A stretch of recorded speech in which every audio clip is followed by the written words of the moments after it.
When you think of the great German fountain pen companies, you think Montblanc, you think Pelikan, you think Lamy. Well, what about Diplomat?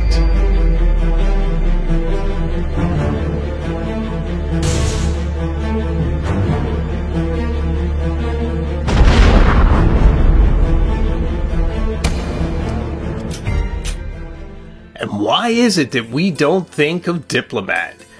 Diplomat has a consistent approach to quality.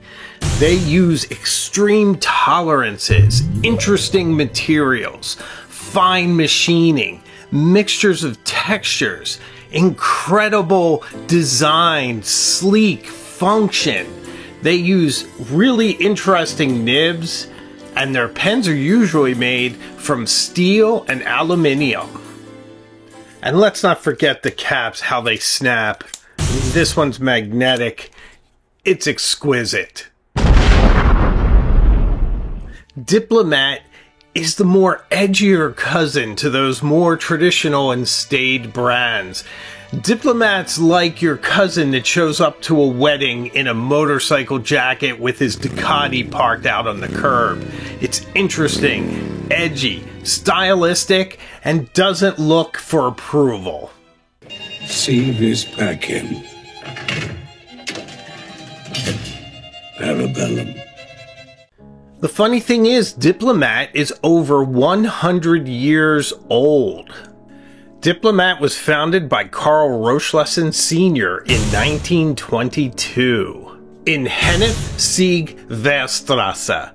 And to this day, their fountain pens are still made by hand, which is remarkable, in Germany. Absolutely extraordinary. Considering the attention to detail, the precision engineering, it's just amazing that they're able to produce these fountain pens with such consistent quality and at an amazing price point. So today, I offer you the Diplomat Viper. I'd like to thank my friend Joost Appelboom from Appelboom Pens for sending me this Diplomat Viper. I asked him for it, and he was kind enough to send it along. It just looks so interesting that I really needed to dive in and see what was going on with this fantastic pen. So let's take a look together. Now, the first thing you notice with this fountain pen is the cap and the barrel has this amazing guilloche pattern, which is meant to evoke the feeling of scales, of a serpent. But to me, it feels a bit more stealthy, blacked out, tactical. Trousers, tapered. How about the lining? Tactical. Considering the texture of this fountain pen, its grippiness, the materials, the color, I feel like this is a fountain pen that John Wick would use, and probably not just for writing.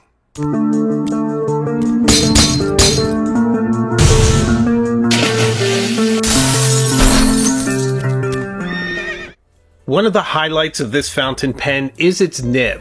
It is so beautifully rounded. It has a hooded nib. It's reminiscent of those vintage Parkers and Montblancs from the 1950s and the 1960s. But it also has this bit of aggressiveness to it. It almost looks sharp as a fang, poised to strike. It's a bit more aggressive in tone. But when you hold this pen on its grip, and admittedly the grip is a bit slippery, that's one of the areas that I would fault this pen. I myself hold it back more toward where the magnet cap clasp is, but it has tremendous balance, this pen in hand. But the slippery grip is a bit of an issue for me. I rather wish they had extended the texture to the grip. I really don't see any downside to that, and it would have made holding this pen a bit more enjoyable, especially if you like to choke up on your grip. Textured grips, should your hands get wet. Now for me, I don't mind being further back. I often look for something to specifically anchor my fingers to, like a little ridge where the cap snaps. But if you like to be close to the nib, just be aware that it's easy for your fingers to simply slide off. So in picking an ink for this amazing pen, I felt like I really only had two choices, either a red or a black. I think red gives you fantastic contrast and a bit of that visceral intensity, whereas black just extends that stealthy theme.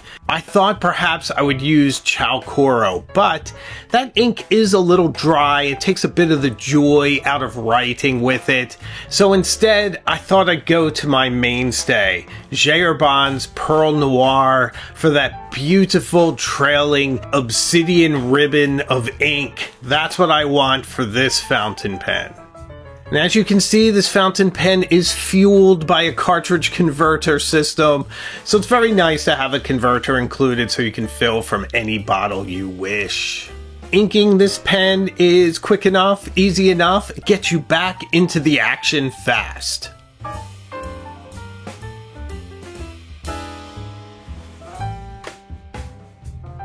Now that our pen is all fueled up, let's see how it writes.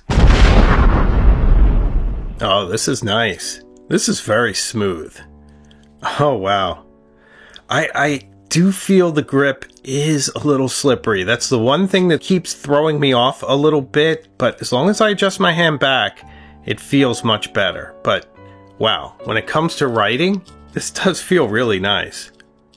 So this nib size, it's only one size. It's a fine/medium, but to my sensibilities, this feels more like an extra fine. Now, I imagine they did the nib in only one size as a cost-cutting move, just to make the price point a bit lower.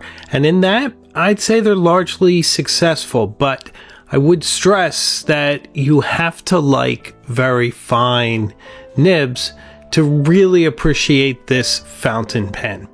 I'll say, looking at the design, a very fine nib actually suits it. It feels appropriate. You know, I could write with this all day, and I probably will. Kill them all.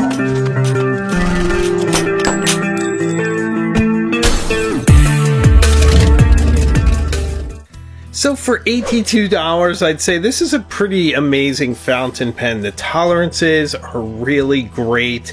The materials are extraordinary. I love aluminum for a fountain pen. If you're going metal, it's the best metal, I think, to choose. Just for ease of use, it's about 30 grams, this fountain pen, so it's not feather light, but it's not heavy either. But it's just kind of perfectly balanced, well made. The one thing I would nick it on, I know I'm making a lot out of it in this review, is the grip. It just is a bit slick for me. Boy, I really wish they had put this texture onto the grip. That's really would make it perfect. This cap, though. The cap is so fun. I could do this all day. Yeah, you know, you kind of want to get it just perfect. There we go. Nice.